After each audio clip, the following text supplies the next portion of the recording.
On a humid April morning in 1989, in a small Florida town where everyone knew everyone, a young mother named Susan Woods left her 2-year-old daughter on the front porch of their mobile home, walked to the end of the gravel driveway, and was never seen alive again. Her husband reported her missing that evening.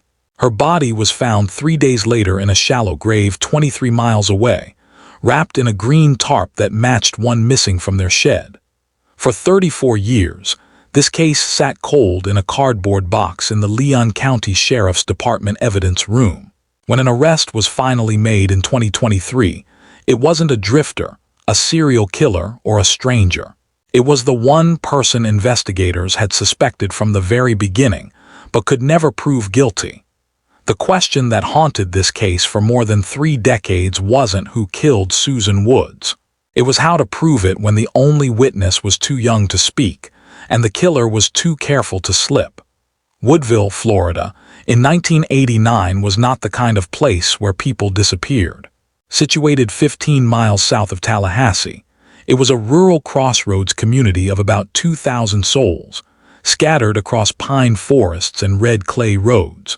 Mobile homes sat on cleared lots between stands of longleaf pine. Pickup trucks outnumbered sedans. Most people worked in Tallahassee, driving north on Highway 363 every morning and returning at dusk. It was the kind of place where neighbors waved from their porches, where the post office closed at noon on Saturdays, where the biggest news was usually about high school football or someone's new hunting dog. Susan Marie Woods was 23 years old that spring. She had brown hair that fell past her shoulders, hazel eyes, and a quiet way of speaking that made people lean in to hear her.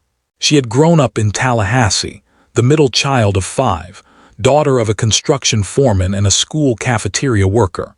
She met David Woods when she was 19 at a barbecue at her cousin's house. He was 26 then, working as a mechanic at a tire shop off Capitol Circle. He had dark hair, muscular arms, and a confidence that drew her in. They were married 4 months later in a small ceremony at a Baptist church on Tennessee Street. Their daughter, Emily, was born 11 months after that, in June of 1987. By April of 1989, they were living in a single-wide trailer on a half-acre lot on Blountstown Road, about 2 miles outside Woodville proper.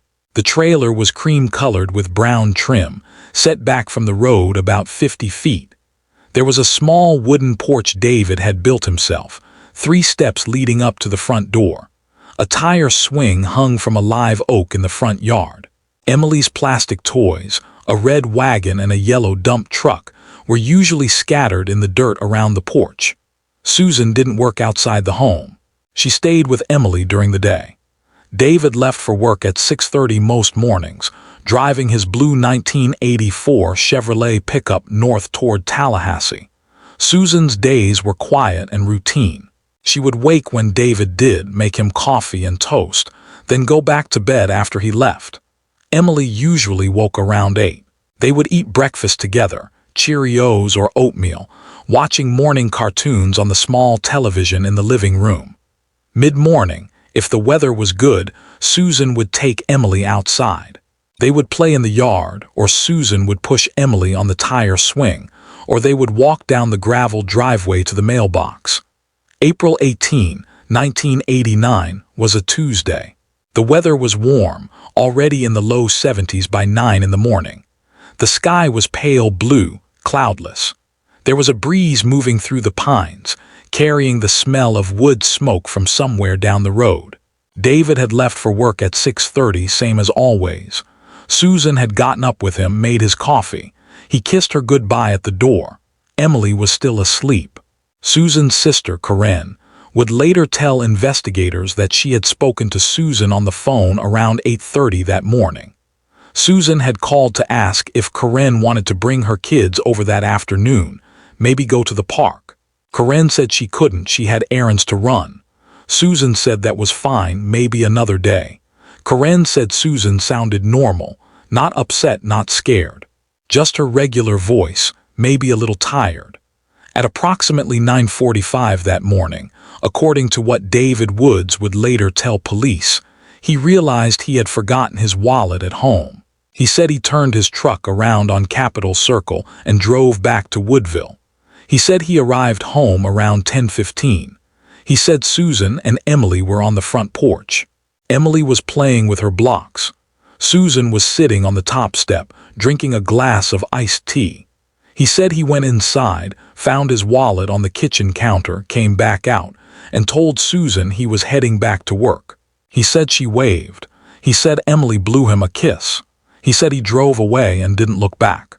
A neighbor, Dorothy Perkins, who lived in a trailer about 200 yards south on Blountstown Road, would later tell investigators that she saw David's truck pass her house twice that morning, once going toward town around 6:30 and once coming back toward his place around 10, maybe a little after.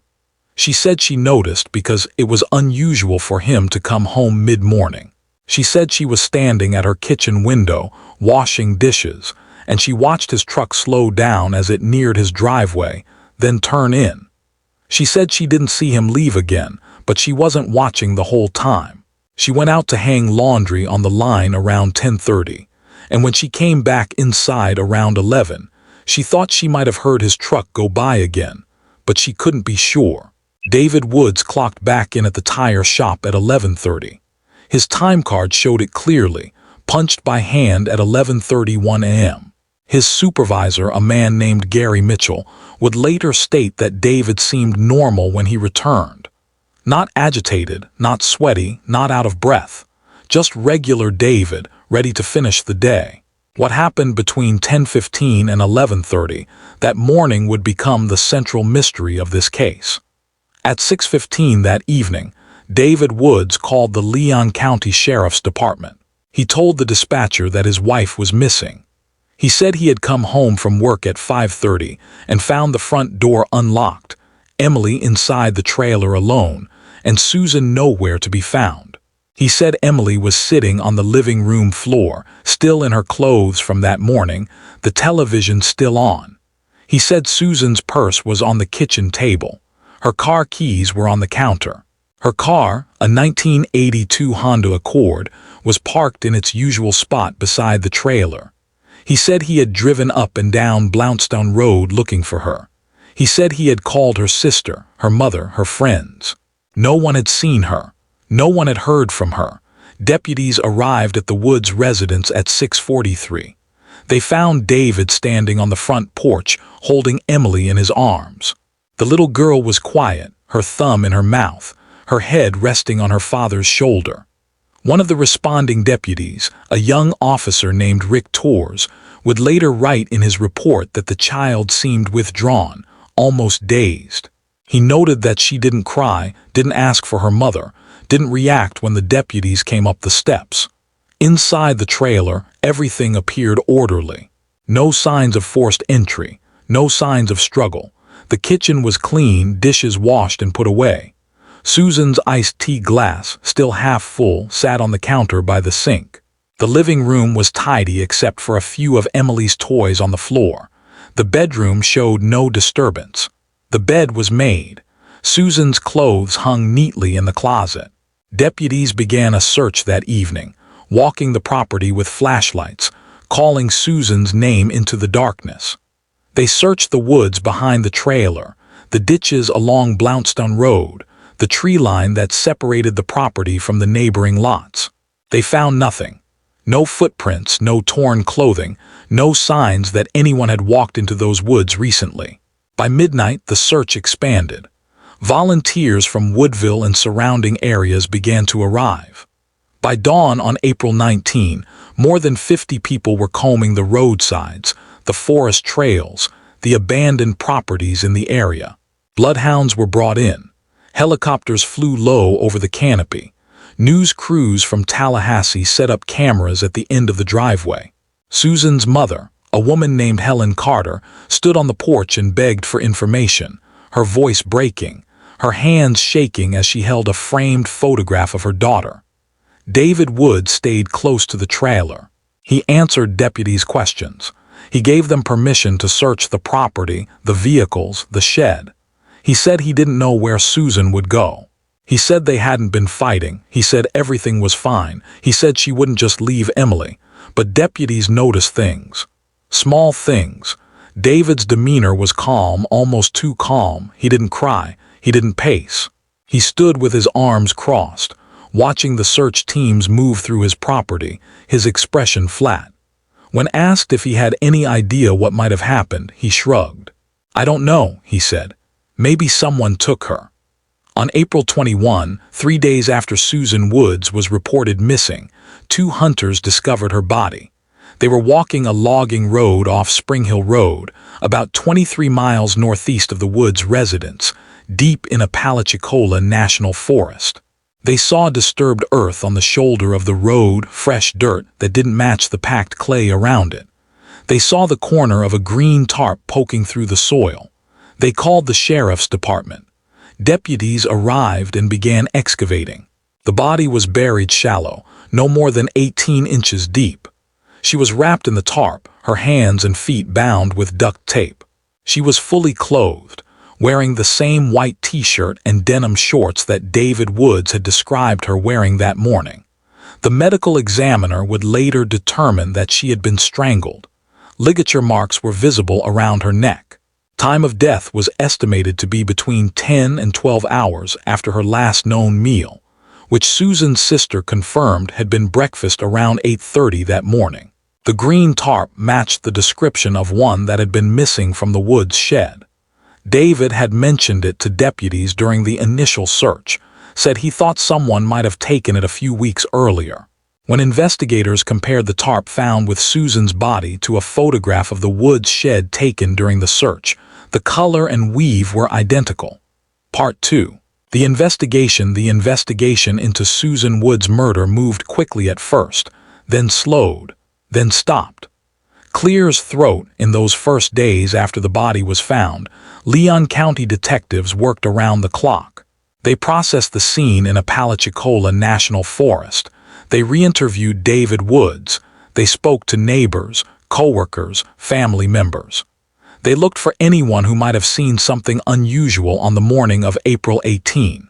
The lead detective on the case was a man named Frank Holloway, a 20-year veteran of the sheriff's department. He was methodical, patient, known for his ability to sit with a suspect for hours and never raise his voice.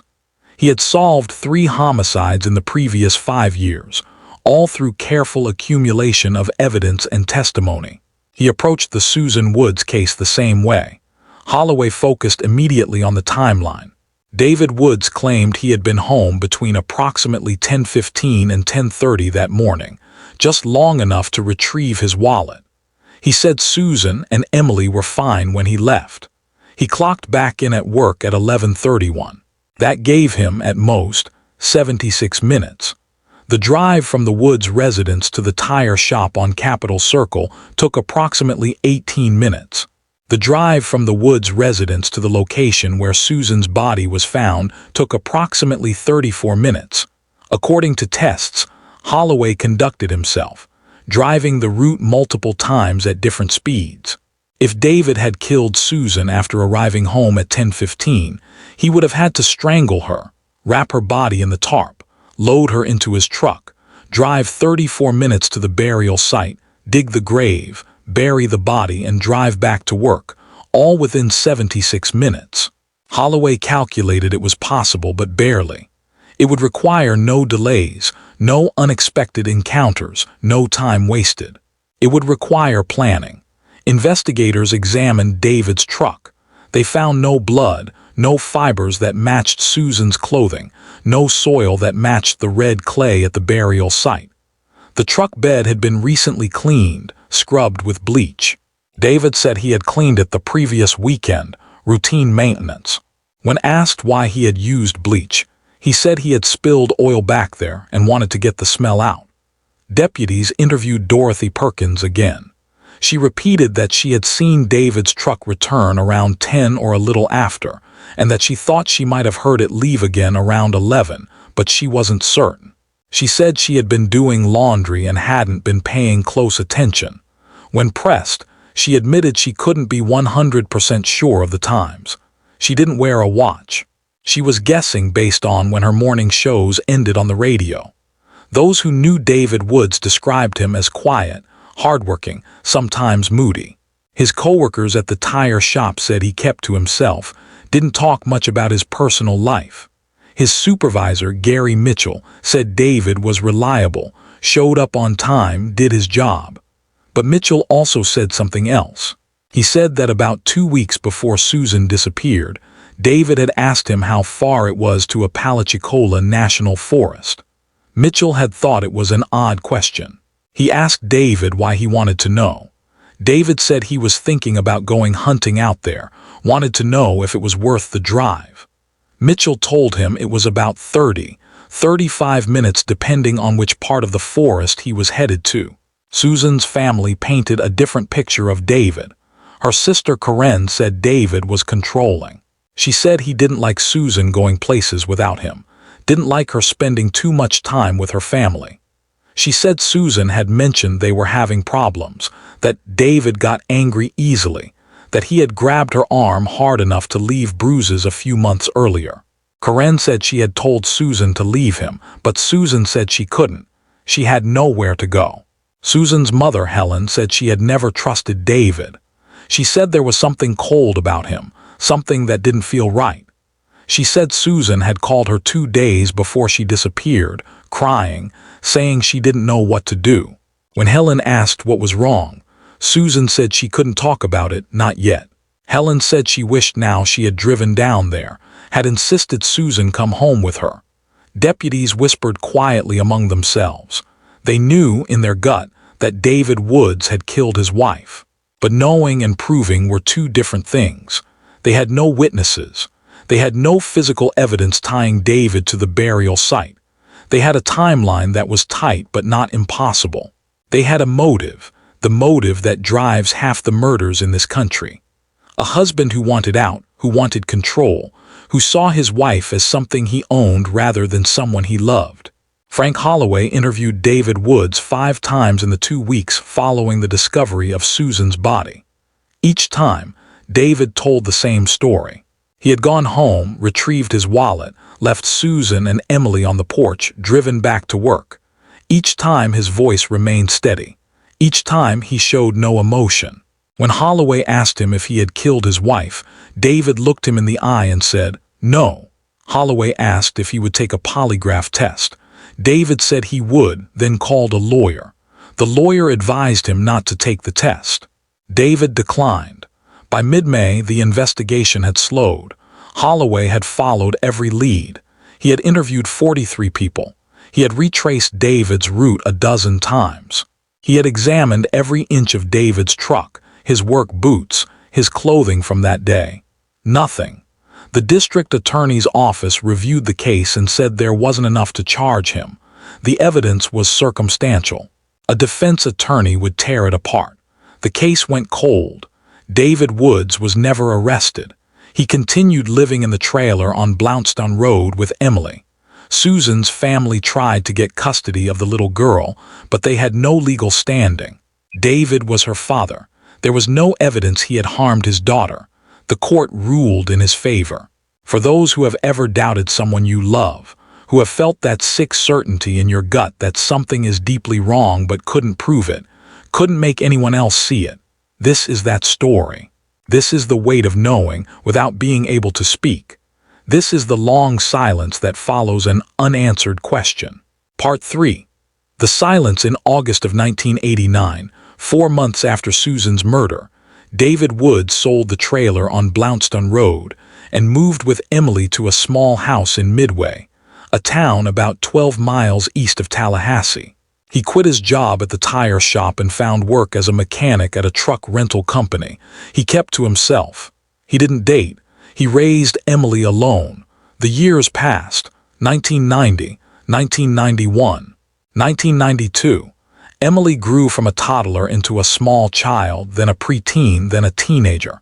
She attended public school in Midway. She made decent grades. She played soccer for 2 years in middle school.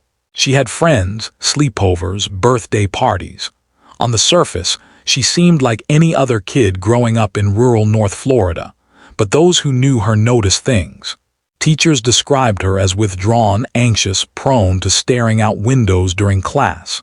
She had nightmares, frequent and vivid. She would wake up screaming. David took her to a pediatrician who referred her to a child psychologist. The psychologist diagnosed her with anxiety and post-traumatic stress, which made sense given that she had lost her mother at such a young age. The psychologist prescribed therapy, play therapy at first, then talk therapy as Emily got older. Emily's maternal grandmother, Helen Carter, was granted visitation rights after a lengthy court battle in 1991. Every other weekend, David would drive Emily to Tallahassee and drop her off at Helen's house. Helen would hold her granddaughter tight, searching her face for signs of harm, asking gentle questions. "Are you okay, sweetheart? Is your daddy good to you? Do you feel safe?" Emily would nod, say yes, everything was fine. But Helen saw the shadows in the girl's eyes, the way she flinched at sudden movements, the way she went silent when Helen mentioned Susan. Helen never stopped believing David had killed her daughter. She never stopped watching him, looking for cracks. But David was careful. He was polite during the custody exchanges. He asked Helen how she was doing. He never spoke ill of Susan. He played the role of the grieving widower, the devoted single father. In 1995, when Emily was 8 years old, something happened. She was in her third-grade classroom drawing during art time. Her teacher, a woman named Mrs. Patricia Coleman, walked by Emily's desk and glanced down at the drawing. She stopped. The drawing showed a stick figure of a woman lying on the ground. Another stick figure, a man, stood over her. The woman's neck had dark scribbles around it. Mrs. Coleman asked Emily what she was drawing. Emily looked up, her eyes wide. She said, "Mommy." Then she went back to coloring. Mrs. Coleman took the drawing to the school principal. The principal called David Woods. David came to the school that afternoon. He looked at the drawing. He said Emily had nightmares about her mother's death. The psychologist had told him this was normal. Children process trauma in different ways. He thanked them for their concern and took Emily home. But Mrs. Coleman couldn't shake the image. She called the sheriff's department. She spoke to a deputy, explained what she had seen. The deputy took a report, said he would pass it along to Detective Holloway. Holloway interviewed Mrs. Coleman, looked at a photocopy of the drawing, then went to Emily's school and spoke to the principal. The principal said David Woods had been cooperative, that Emily seemed fine, that there was no indication of current abuse or neglect. Holloway filed the report away. For those who have ever watched a child carry a secret too heavy for them, who have seen the way trauma reshapes a young mind, who have understood that some memories are buried so deep that even the child doesn't know they're there, this is that story. Emily Woods grew up in the shadow of her mother's murder, living with the man investigators believed had committed it, unable to speak what she didn't consciously remember. By the time Emily was 16, things were deteriorating. She was fighting with David constantly. She stayed out late. She started drinking. She was caught shoplifting at a grocery store in Tallahassee. David picked her up from the police station, didn't yell, didn't punish her, just drove her home in silence. That silence was worse than anger. It was suffocating. Emily started spending more time at her grandmother Helen's house. Helen didn't ask questions, just let Emily stay, gave her space, made her feel safe. Emily began to open up slowly in fragments. She said she hated her father. She said she didn't know why, but she did. She said she had dreams, bad dreams, where she saw her mother's face, saw someone's hands around her mother's throat. Helen listened. She held her granddaughter. She didn't push. In November of 2006, when Emily was 17, she moved out of David's house permanently. She moved in with Helen. David didn't fight it. He called once a week to check on her. Emily rarely answered. When she did, the conversations were brief, cold. "I'm fine," she would say. "I have to go." Emily graduated high school in 2007. She enrolled at Tallahassee Community College, planning to study nursing. She worked part-time at a coffee shop. She started seeing a new therapist, a woman named Dr. Linda Marsh. Dr. Marsh specialized in trauma recovery. Emily told her about the nightmares, the anxiety, the feeling that something was wrong in her memories, something missing or distorted. Dr. Marsh suggested they try a technique called cognitive processing therapy, working through Emily's memories of her childhood systematically, trying to separate what she actually remembered from what she had been told. In one session in March of 2008, Emily was describing the house in Midway, the house she grew up in. She mentioned the backyard, the shed where David kept his tools. She said she used to be afraid of that shed, though she didn't know why. Dr. Marsh asked her to close her eyes to picture the shed to describe what she saw. Emily sat quietly for a long time. Then she said softly, "Green." Dr. Marsh asked what was green.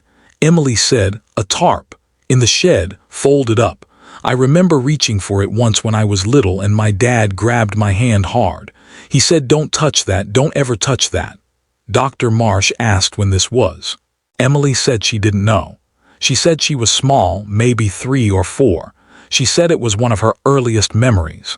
3 or 4 years old would have been 1990 or 1991, a year or two after Susan's murder. Part 4. The revelation in June of 2008, Emily Woods called Detective Frank Holloway. She was 21 years old. She said she had information about her mother's murder. Holloway, who was now a lieutenant close to retirement, asked her to come to the station.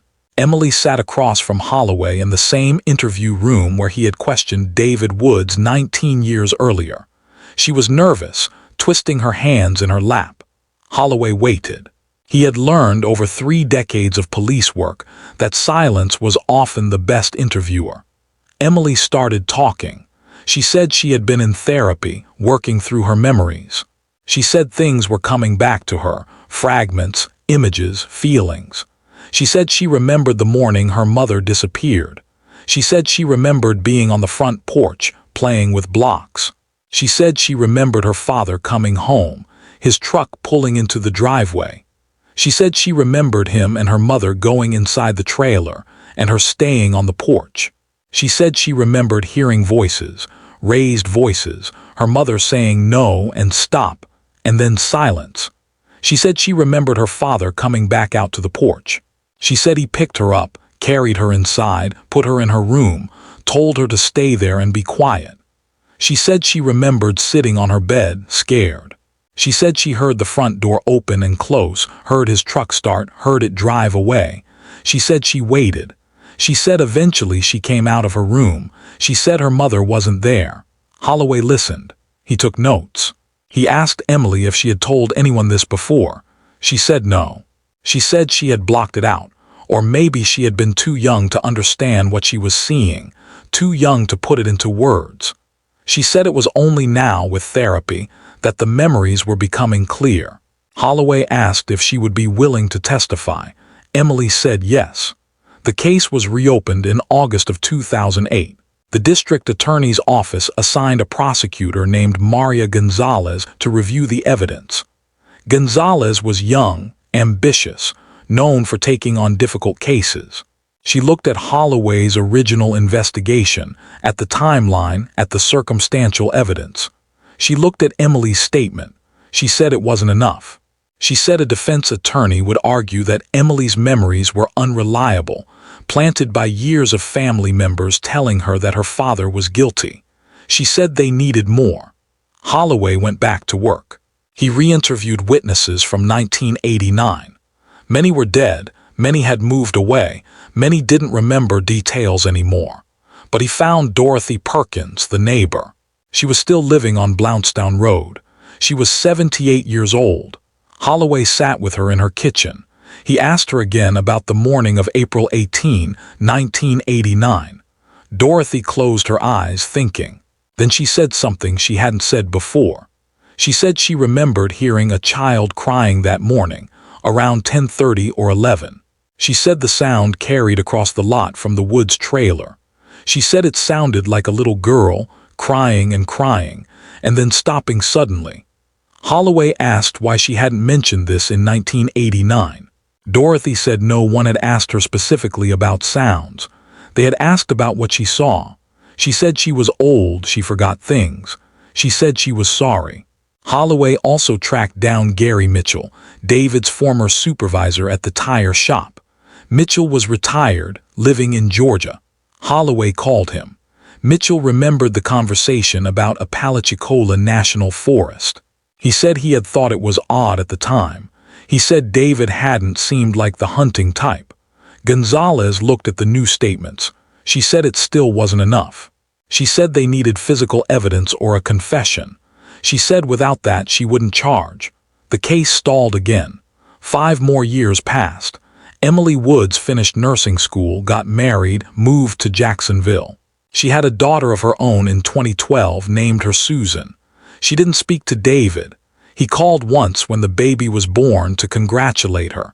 She thanked him and hung up. Frank Holloway retired in 2011. He moved to a cabin in the Appalachian Mountains, but he took copies of the Susan Woods case file with him. He couldn't let it go. He spent his retirement reading through the reports, looking for something he had missed. In 2015, Holloway got a call from a cold case detective at the Leon County Sheriff's Department, a man named Robert Chen. Chen said the department had received funding to re-examine unsolved homicide using new forensic technology. He asked if Holloway would consult on the Susan Woods case. Holloway said yes. Chen's team re-examined the evidence that had been stored for 26 years. The green tarp, the duct tape, Susan's clothing. They used new DNA testing techniques that hadn't existed in 1989. They found skin cells on the duct tape, microscopic traces of epithelial cells. They ran the DNA.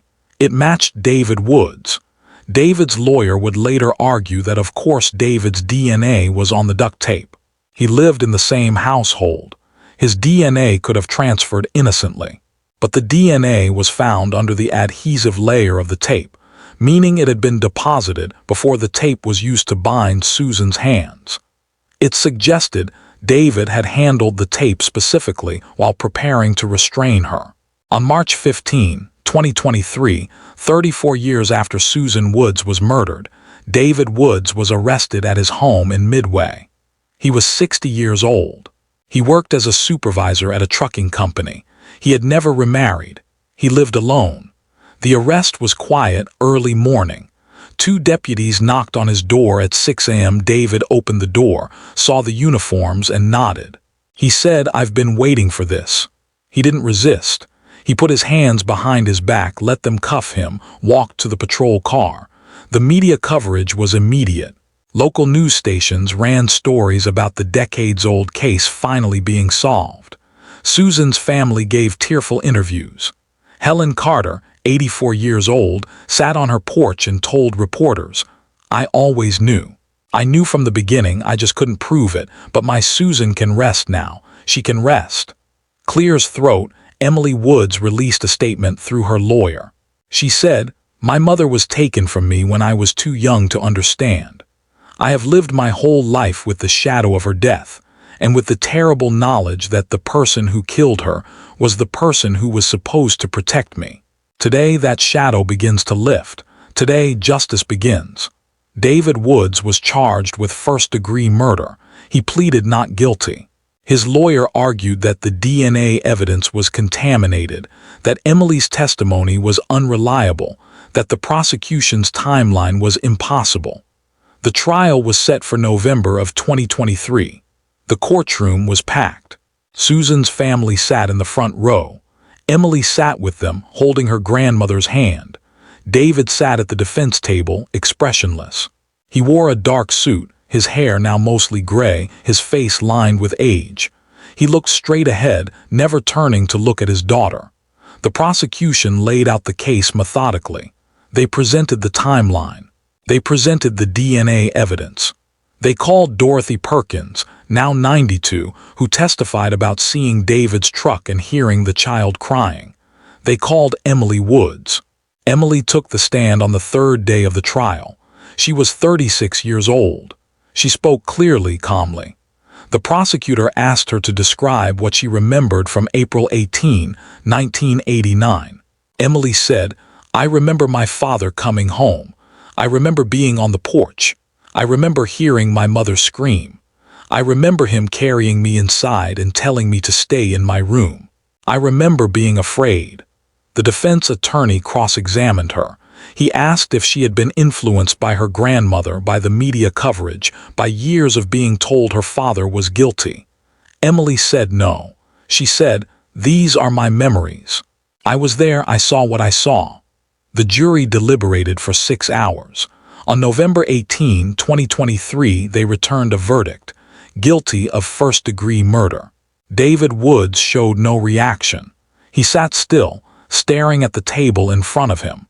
The judge set sentencing for January of 2024. David was taken into custody immediately.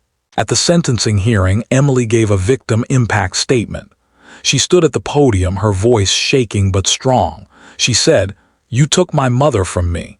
You took my childhood. You made me live in fear, even though I didn't understand what I was afraid of. You made me doubt my own mind, my own memories, my own instincts. But I survived. My mother's memory survived. And now, finally, you will pay for what you did." The judge sentenced David Woods to life in prison without the possibility of parole. David was led out of the courtroom in handcuffs. He looked back once, his eyes finding Emily in the gallery. She stared back at him, unflinching. Then he was gone. Closing the Susan Woods case is a story about patience, about memory, about the long arc of justice bending slowly but inexorably toward truth. It is a story about a 2-year-old girl who saw something terrible and carried it inside her for 34 years until she was finally able to speak. It is a story about investigators who never gave up, about a mother who never stopped believing, about a community that never forgot. Susan Hamwi Woods was 23 years old when she died. She loved her daughter. She loved sunflowers and sweet tea and the way the light looked through the pines in the morning. She was someone's daughter, someone's sister, someone's friend. She deserved to live. She deserved justice. And finally, after more than 3 decades, she received it. If this story mattered to you, subscribe and hit the bell. Share this episode. Someone somewhere may still be waiting to be heard.